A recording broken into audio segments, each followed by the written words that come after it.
घोटकी जिस्कम जे मरकज़ी सर ते घोटकी शहर में केनाल वारे मंसूबे ख़िलाफ़ शटरबंद हड़ताल कई वई, जंहिं सबब घोटकी शहर मुकमल तौर ते बंद थी रहियो।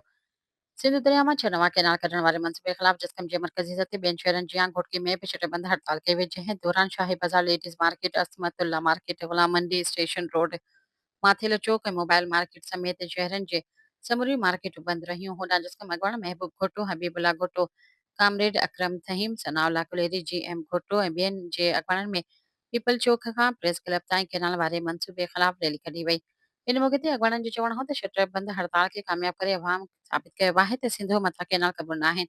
तकरारी केनाल वारो मंसूबो फौरन वापसि वठणु घुर्जे। हुन चयो त सिंधु दरिया मां केनाल कढणु कंहिं बि सूरत में न ॾींदासीं। असांजे एहतिजाजनि खे रोकण लाइ समूरा हरबा इस्तेमालु करण बावजूदि बि रोके नथो सघिजे।